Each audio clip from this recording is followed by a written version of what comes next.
bienvenidos a nuestro tercer episodio en Firewall Voices. Bueno, mi nombre es Alfonsina y estoy junto a Ariana y Nicole el día de hoy. Vamos a hablar sobre lo que es el gran cortafuegos chino y la censura digital desde una perspectiva, bueno, liberalista, porque previamente en el episodio anterior hablamos de una perspectiva conservadora. Y bueno, para iniciar, ¿alguno de ustedes dos le gustaría decir algún comentario, Ariana, Nicole? Eh, sí, bueno, yo quería comentar que primero saludar a todos, que cómo están, espero que puedan disfrutarlo. Y también que desde una perspectiva liberal, nosotros en este episodio vamos un poco a debatir si la promesa de estabilidad a través de la censura es compatible con los derechos humanos fundamentales. Por eso va a ser desde una perspectiva, desde una mirada liberal. Entonces, no sé si, creo que Nicole quería decir algo, me pareció. Bueno, saludando a todos también y me gustaría decir que este tema sí o sí es interesante, ya que nos hace pensar en algo que a veces llegamos a pasar por alto, que se podría decir que hoy en día el poder nada más no está en los gobiernos o los presidentes, sino en quién controla la información. Claro, Nicole, es un buen punto porque justamente estábamos hablando, bueno, el profesor en su penúltima clase, que fue el día martes, empezó a hablar de Fahrenheit y justamente empezó a hablar sobre la quema de libros que hacía y cómo esto de alguna manera podía ser como un control de la información, porque de igual manera, si bien las personas se sienten cómodas viendo de repente programas o distrayéndose con otras cosas, el que en sí puedan manejar la narrativa y, como el mismo profesor dijo, tener el efecto Mandela de no recordar y todo eso, puede terminar resultando muy peligroso. Entonces, si lo vemos desde una perspectiva liberalista, podríamos decir que en realidad China no está permitiendo que sus ciudadanos puedan elegir o puedan de alguna manera ser independientes o elegir qué ver o qué no ver. Pero, ¿qué opinan de esto? Sí, toda la razón. Ahora que mencionabas el libro que nos dejaron ayer de Fahrenheit, se parece bastante, ¿no? Claro. Lo que pasa con Montag y Clarice, que por ejemplo se puede representar desde una manera de que en el exterior vemos ciertas cosas, pero por ejemplo en China no es lo mismo. Entonces creo que es bastante interesante ese libro. Como dijo Nicole, la República Popular China es un actor clave que compite por la hegemonía informativa global, pero o sea, es quien domina la historia en la realidad. Entonces, el relato no describe lo que pasa realmente, sino que Lo lo que que, desean ver, o sea, lo que desean claro, mostrar de lo que alguna desean manera. ver. Como el Sí, setting, podría considerarse. ajá, como es Erin. Y bueno, no sé, ¿alguien quiere empezar a debatir de alguna forma, como lanzando un tema que se Yo creo pueda... que un punto eh, esencial y muy importante es que se puede decir que quien domina la información es más que nada, bueno, quien domina la historia domina la realidad, porque si las personas no somos conscientes de la realidad que tenemos, de alguna manera, ¿cómo podemos decir que en realidad los ciudadanos se encuentran cómodos con estos mecanismos algorítmicos que incluso de alguna manera por el cortafuegos, cómo son el filtrado algorítmico que no les permite de alguna manera de repente consumir algunas cosas? Desde una perspectiva liberalista, ¿cómo podemos decir que realmente los ciudadanos en China se sienten cómodos con esto si en realidad es lo que conocen?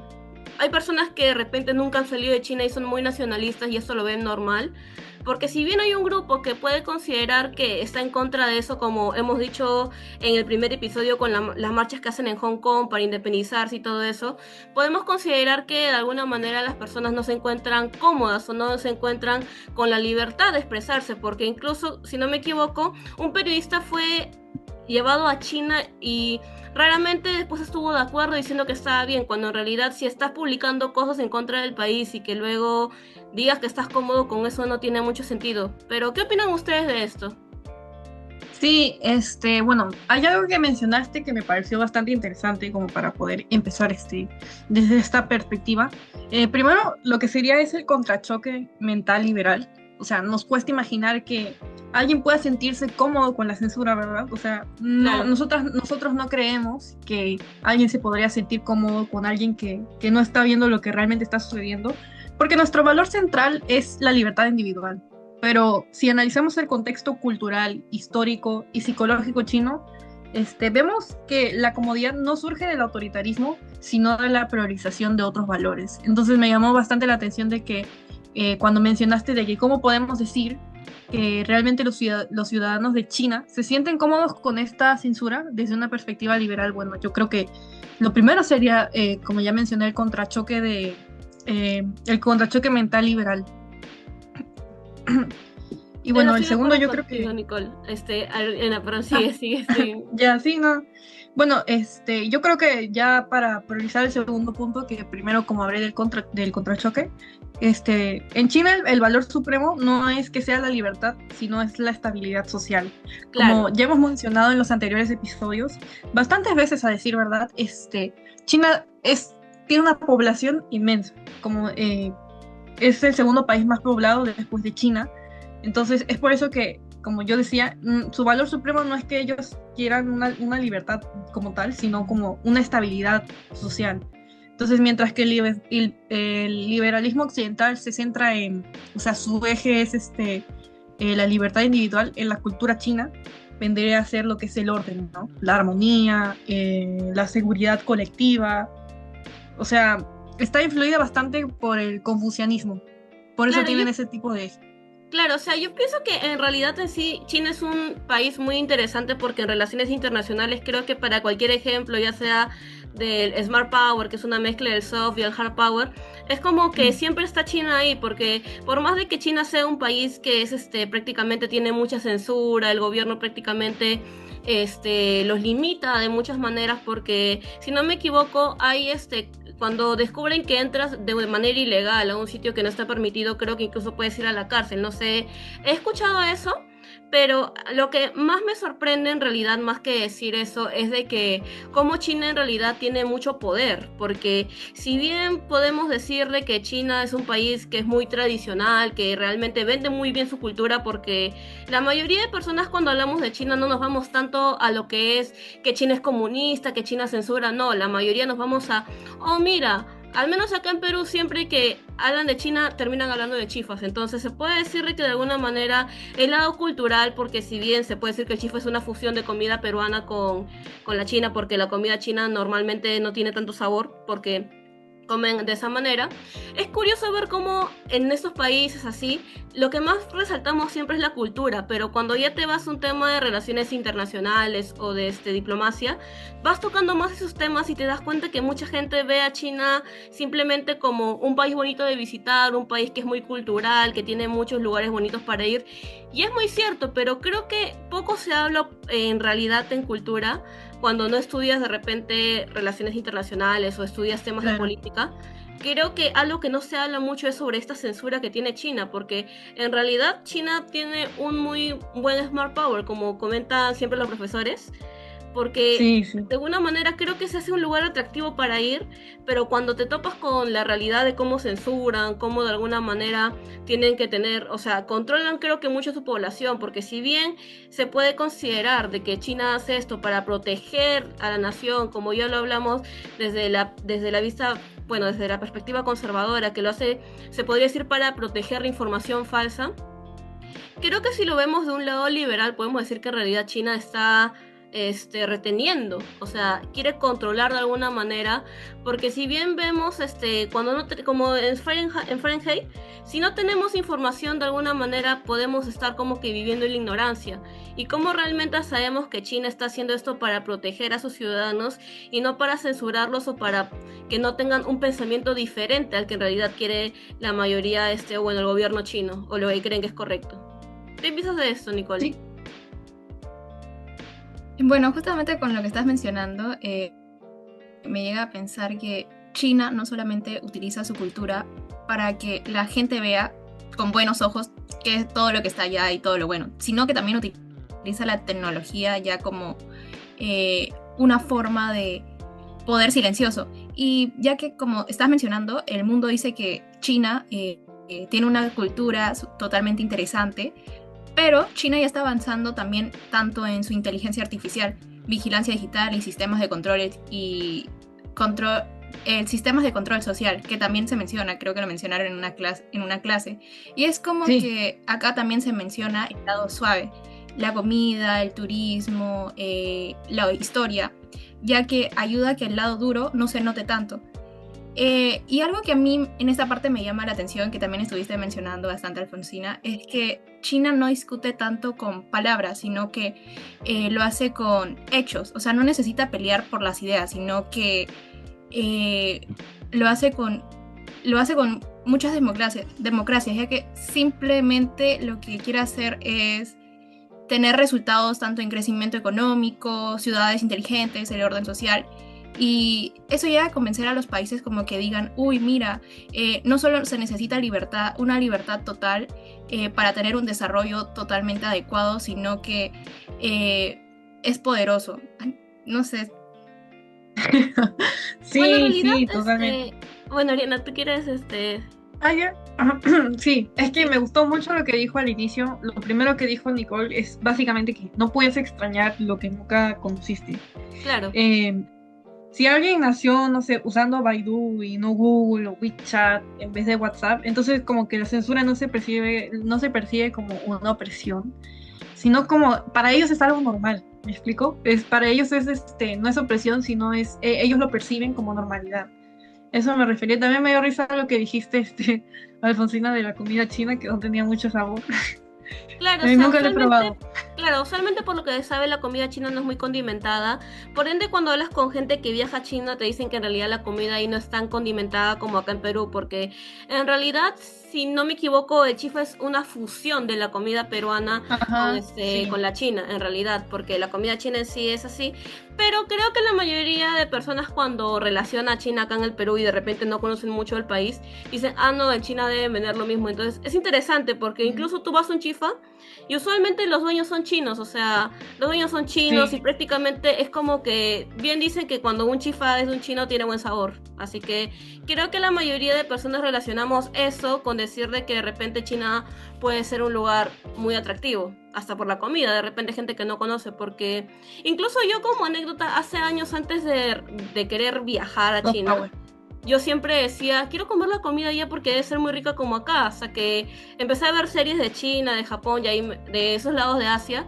Y ahí me enteré que en realidad China no condimenta mucho su comida. Me imagino que es porque ellos comen un poco más saludable. Ah, sí. Tú eres muy fan de esas series chinas, ¿no? Yo la verdad es que no he visto mucho, O pero sea, he creo visto que había series una. coreanas, pero una que otra china, pero esas series que yo veo se enfocan en el China de hace años, o sea, en cómo usualmente, ya Ah, sabes, como dicen del Confucio, ajá. hablando de lo que es el amor, la lealtad y todo eso, eso es algo muy interesante de las series de allá, de que las que son tipo del China antiguo, de que te mencionan Tal vez mucho le la podrías lealtad. recomendar. Tal vez podrías recomendar, no sé, una para que puedan ver los que nos están mirando. Hay una que se Este. llama Downtainment, que en realidad es si bien es curioso porque esa serie es un poco censurada en el libro por el contenido que tiene, que en realidad para China no lo considera apto. En la serie lo adaptaron de una manera en que muestra como una representación de lo que es la lealtad, la familia, el amor, la amistad y más que nada creo que la lealtad es como uno de los términos que más relaciono con China, porque cuando veo sus series veo mucho eso, la lealtad, al menos en las series antiguas, o que siempre de alguna manera luchan por defender su punto. O sea, cuando tú ves series donde están peleando y todo eso, ellos luchan por defender o por buscar algo, no luchan simplemente por hacerlo y todo eso. Y creo que otro dato interesante de China es que usualmente muchos relacionamos las acrobacias, todo eso, las películas así, con las series chinas. Entonces, es interesante cómo las personas podemos ver a China desde una perspectiva en que no estamos ahí viviendo ahí, mientras que de repente si analizamos más de las personas que viven en el país puede considerarse como que están censurados. Por ejemplo, en WeChat, como mencionas anteriormente, Ujú. en realidad es una super app, porque incluso están integrando, si no me equivoco, lo que es mensajería, pagos, servicios estatales, e incluso la vigilancia. Entonces, podemos decir que en realidad China gobierna las emociones. ¿Por qué? Porque de alguna manera ellos hacen campañas colectivas con disculpa, me estoy trabando un poco. O sea, No, no ellos te preocupes. hacen, claro, ellos hacen las campañas que de alguna manera van contra el contenido que es hostil y pesimista. Entonces, si tú estás en un país donde solamente consumes eso, se vuelve como dijo el profesor, la aguja hipodérmica. de que Ujú. prácticamente estén inyectando directamente esa información a las personas que Las- viven ahí y lo van a relacionar con que, ah, no, esto no es lo que está bien, no me parece bien. Sin embargo, creo que no todas las personas en un país van a pensar igual, entonces de repente hay algunas personas que se van a cuestionar y decir, oye, pero ¿por qué esto no es no está bien? Claro. Así, así que, ¿y O sea, qué opinan ustedes? bueno, me gustó mucho lo que acabas de decir porque es una forma de verlo, que de cómo la cultura china se relaciona totalmente desde lo que es el gobierno, desde la legitimidad del Estado, hasta incluso en una serie donde se ve bastante este tipo de cosas. Y me llamó también bastante la atención cuando dijiste que mucha gente asocia las acrobacias con China. Este, yo creo que China a través, bueno, un dato curioso podría ser que China ejerce un poco de soft power, por así decirlo, a través de una de sus figuras más famosas, uno de sus ciudadanos más famosos que podría ser, ¿no? Jackie Chan, por ejemplo, o Bruce Lee. Bruce Lee también era chino, ¿verdad? ¿O me equivoco? Ahí sí me agarraste, no sabría decirte. O Bueno, sea, pero Jackie Chan sí. Jackie Chan sí, sí, O sea, sí. ejercen así un tipo de soft power, este, por hacerlo de una manera más inteligente. Bueno, Jackie Chan, creo que sabemos que no es solo un actor, sino creo que es un artista marcial. Y es una marca cultural de China exportada al mundo, porque representa disciplina, humor, un montón de cosas. Es más, yo una vez vi un video, no sé si ustedes lo habrán visto, que en TikTok, no sé, por los que no saben, TikTok es una aplicación donde se pueden ver videos, diversos videos, cualquier persona puede realizar su propio contenido desde esta aplicación, que es bastante famosa. Y una vez me salió un video de una persona que viajó, no sé si me equivoco si era de aquí de Perú o de otro país de Sudamérica, que viajó a China y dijo que en todos lados, que en todas las paredes del centro comercial y de los supermercados, incluso de las paredes y de los carteles de contenido ¿no? de carteles promocionales que había en las calles de China, que todo era Jackie Chan, o sea, Jackie Chan salía de todas partes. Y él es muy famoso también mundialmente, entonces él representa varias cosas, también y representa una especie de identidad nacional para ellos y bueno, ¿no? Y eso funciona como soft power también, porque como es bastante conocido, las personas se enamoran de un país a través de su cultura antes de su política, ¿no? Los niños ven a Jackie Chan y no dicen, ah, qué interesante la política del Partido Comunista Chino, ¿no? Es más sutil.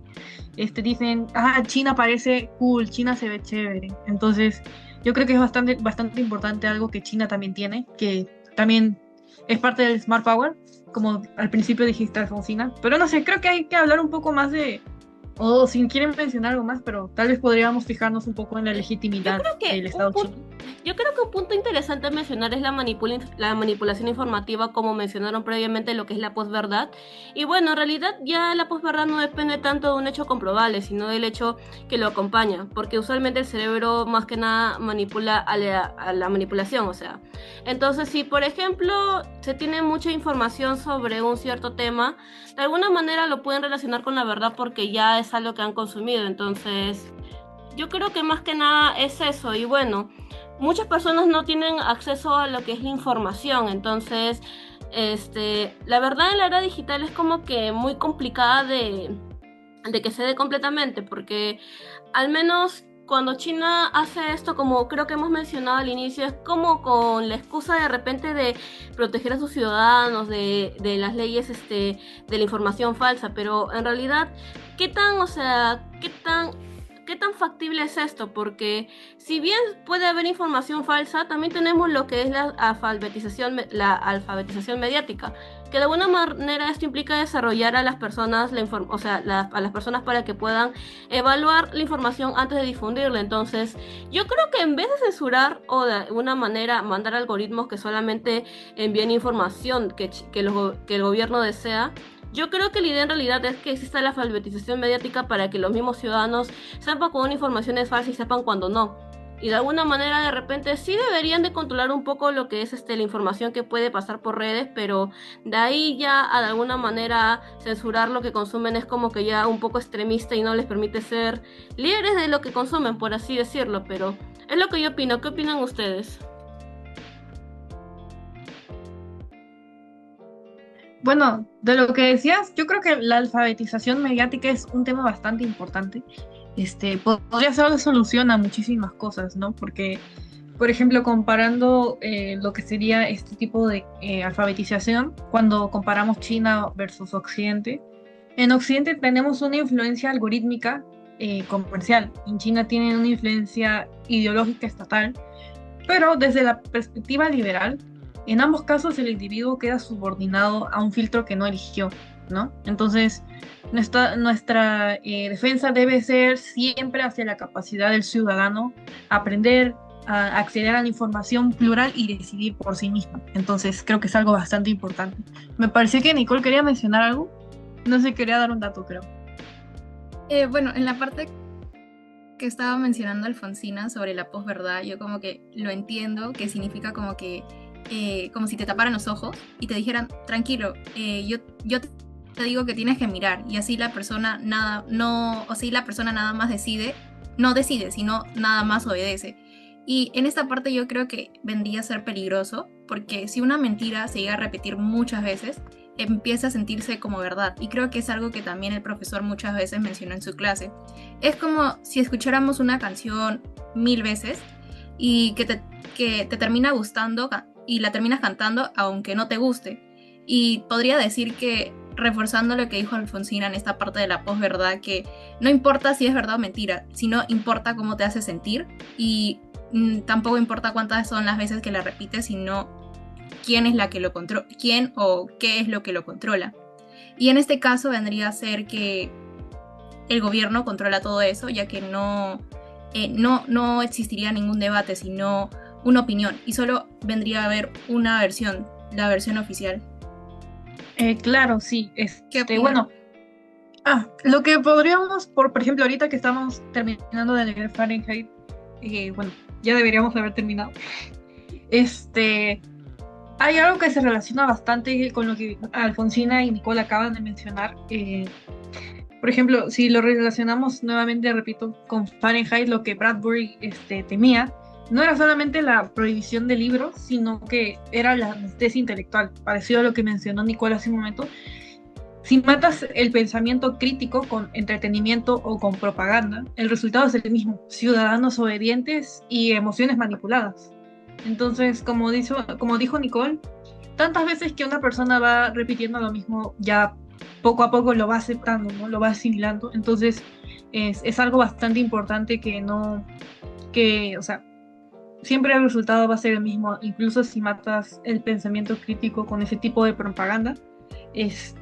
Siempre van a ser, las emociones se van a manipular de una forma inexplicable. Entonces, yo creo que es algo que se puede mencionar bastante con el libro. Muy bueno también, por si una buena recomendación. Claro, yo creo que para ya ir cerrando, porque nos queda poco tiempo, algo que sí es bueno destacar, creo, o algo que se ha mencionado sería de alguna manera que eso se podría vincular con el miedo y la infoxicación, que en realidad es la saturación de información. Y usualmente, como dijo en algún momento el profesor, muchas veces cuando tienes mucha información, prefieres simplemente de repente ya ignorarla y quedarte con lo que te dicen a seguir buscando, porque encuentras demasiada información, diferentes cosas que te dicen, y muchas veces marea. Entonces, a veces lo mejor es simplemente, o bueno, la idea de estos gobiernos que hacen eso es de alguna manera que los ciudadanos digan, bueno, esa debe ser la verdad porque no quiero ir más allá. Y con el miedo en realidad que pueden tener China los ciudadanos chinos por las consecuencias que pueden tener al de repente romper alguna de estas leyes, puede ser el justificante para eso. Y bueno, chicas, ya quedando poco tiempo, ¿desean concluir con algo ya para cerrar este capítulo del podcast? Sí, bueno, para una frase como para cierre, una frase que pueda ser un poco impactante, podría ser: el control del relato es el control de la realidad. ¿Qué quiere decir? Que, bueno, yo creo que el desafío de nuestra generación actualmente es proteger la libertad de pensamiento, ¿no? Entonces, es por ello que no basta con solamente tener acceso a Internet. Nosotros debemos tener acceso a un Internet sin filtros ideológicos. Entonces, eso exige transparencia algorítmica, que es algo bastante importante y algo que debería ya de irse implementando en las herramientas del Internet. Bueno, después tenemos lo que es la pluralidad informativa, y sobre todo los ciudadanos, que los ciudadanos sean capaces de pensar por sí mismos. Entonces creo que nosotros debemos tener esa especie de imparcialidad en lo que vemos. Y bueno, no sé, eh, ¿ustedes qué piensan ya para cerrar una vez? Un ciudadano no controla lo que ve, no controla lo que piensa, entonces uno ya debería pensar por sí mismo y elegir qué creer y qué no. No que el Estado lo imponga o que una ideología lo imponga. Claro, ya para cerrar, si desean dar su opinión de algo más o ya creen que hemos hablado mucho. No sé, justo veo a Marcelo aquí. ¿Qué Ah, opinas, Marcelo Marcelo? se nos unió justo ahorita. Hola, ¿me escuchan? Sí, ¿verdad? Sí, Marcelo, ya para cerrar, que nos queda pocos Mm. minutos, ¿algo que quieras decir? Bueno, estaba viendo y también estaba escuchando que habían hablado acerca de la posverdad y otros conceptos que habíamos visto en clase. Creo que al igual que todos los que estamos aquí presentes, yo concluyo básicamente en este capítulo que cada persona es responsable de lo que no hace. Y básicamente con esto me refiero a que sí, tenemos en el lado chino un gobierno que controla, pues tiene todo el aparato estatal a su mando. Sin embargo, también creo que es responsabilidad de ellos, este, expresar sus inconvenientes, si quieren tener un mayor acceso a información. Es algo primordial dentro de nuestras sociedades occidentales que cuando algo no nos guste, nos opongamos, salgamos a marchar, salgamos a oponernos en opinión pública, en redes. Creo que eso es muy complicado en China. Sin embargo, si ellos en algún momento sienten que no están siendo escuchados, que hay una problemática que no solamente aqueja a una persona, sino a varias, es responsabilidad de ellos que tomen acción. Y bien, en el caso de la información, lo mismo. Si sienten que el Estado está controlando en todo momento su vida, va a ser decisión de ellos. Si en algún momento desean, pues, rebelarse, hacer marchas sociales. Y básicamente con eso me gustaría concluir, ¿no? Además que eso es primordial dentro de cada uno de nosotros, ¿no? Sí, muy buena opinión. Sí, Quisiéramos bueno, agradecer a chicos. todos por escuchar.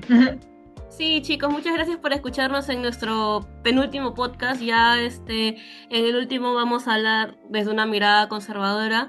Y bueno, espero hayan disfrutado este episodio y nos vemos en la siguiente, bueno, edición, no, en el siguiente episodio. Muchas gracias. Muchas gracias.